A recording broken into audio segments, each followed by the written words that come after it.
I'm Jim Jordan, Director of Public Safety and Emergency Preparedness for the City of Calabasas, and today we're having our Emergency Preparedness Expo. We have out in the front on Civic Center Way, the Fire Department, Sheriff's Department, Highway Patrol, Animal Control, Las Virgenes Water District. We've got vendors selling supplies. We have the Red Cross putting on educational talks. We have the County Office of Emergency Management here explaining how to prepare for disaster, what to do in case of emergency. County Health Department.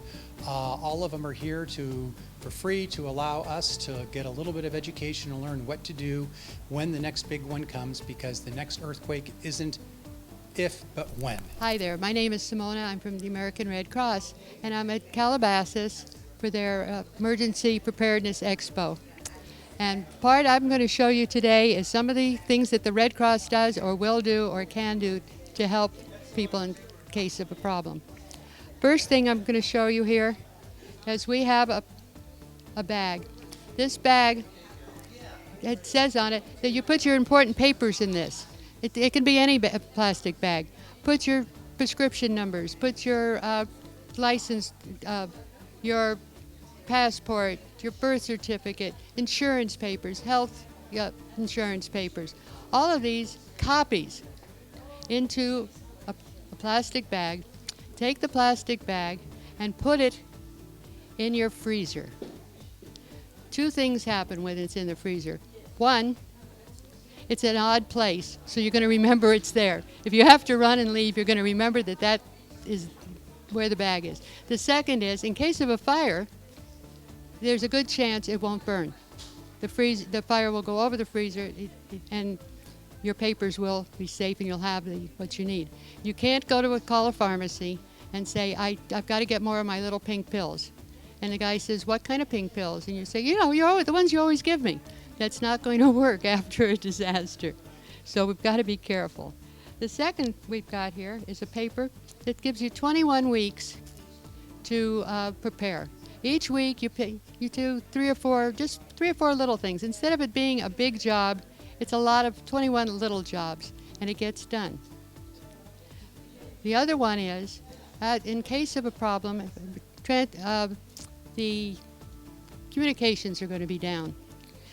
What you do ahead of time is you tell the whole family or your friends or your neighbors or whoever you're working with where you're going to be, where they should be, who you can call, because they're going to shut down the phones statewide. So you want an out-of-state telephone number. I call my sister-in-law, let's say in Nevada. I say, I'm fine. Click. My daughter calls and calls the person in Nevada, and they say, oh, by the way, we heard from your mom. And that's the person out of state is the most important because they connect one person to another. We've also got what to do in case of a fire. Now, the firemen in the past, they come and they put out the fire. The police come and they direct traffic. The people whose house may have burned, they are standing on the sidewalk. So we come along, and the Red Cross is called, and we help the family whose house is burned. Single house fires is one of the biggest things and the most important things that we do. We tell you to make a kit. Get a first aid kit. Use what you have in the house. You don't have to go to the store. Or if you do go to the store, it's for the few little things that you need. You need toilet paper. You need triangle bandages. Does it have to be adhesive tape? Yeah, no. It can actually, my favorite tape, whoops, I lost my favorite tape. Never mind, is duct tape. It does everything for anything. Use what you have available. Someone cuts themselves. Do you run for the first aid kit while they're bleeding, or do you grab a towel? Think about what is at hand. Anyway, that is basically what we're thinking of doing here, is that we are thinking, think what you have near you, take what you have, and don't go running and forget where you are. Now, another program that the Red Cross is doing right now is they're putting in fire smoke alarms. in homes. They just went through North Hollywood. They're going to be going into Van Nuys in a couple of weeks. They go door to door and ask the people if they've got smoke alarms, and if not, if they, we can put them in. That way we won't have to go to single house fires. They'll be warned. They won't get hurt. We'll cut down on injuries and fatalities. So what we've got here today is something that we've been promoting throughout the community, but especially with communities like Calabasas who have an established ham network, which is fantastic. One of the things that we're trying to implement, and we're trying to get the message out to all communities, is that when there is a natural disaster and we have a loss of communications, and there are no cellular communications or radio communications, that you can always fall back on amateur radio, the ham radio. And so the Highway Patrol actually has a ham radio setup that is right in front of me here. It's a way that the public can communicate emergencies in real time to us so that we can deploy resources accordingly. It's something that we do statewide. Ham radios are something that state police agencies across the nation have embraced. It's a great way that the community can communicate with public safety, and so we encourage them to be involved and to get a ham radio, especially, like I said, with cities that already have an established ham radio network, like the city of Calabasas. The city of Calabasas probably has one of the best organized ham networks here on the western part of the county. And so we're really fortunate that they have embraced that.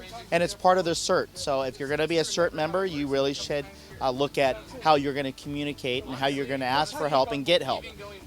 And that's what ham radio does.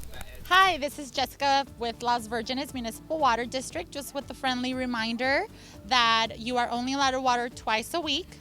No more than 15 minutes per station, and it does appear that we might have some rain, so remember to turn off your sprinklers if we do get some rain. And this is Michelle.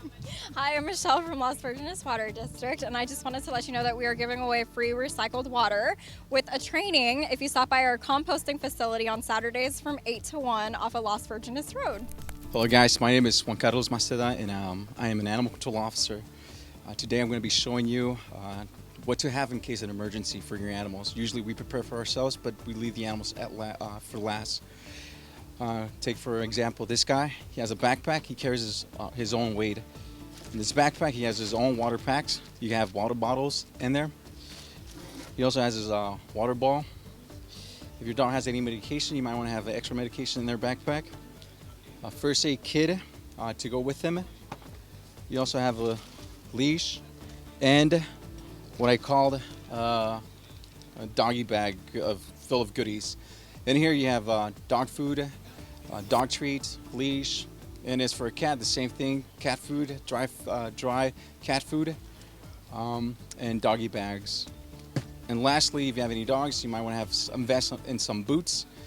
These will protect them, protect their feet from any debris, just like glass, broken wood. Anything they might step on that could injure their foot. And always visit your local animal shelter and ask them questions in regards to disaster preparedness. Good morning. We are here at Calabasas City Hall at the Emergency Preparedness Expo. And it is very important to be ready for when an emergency happens, because you never know. Time, day, week. So please, if you get a chance, come on out, learn what it is you need to know, how to be prepared so that you and your family are safe when something happens.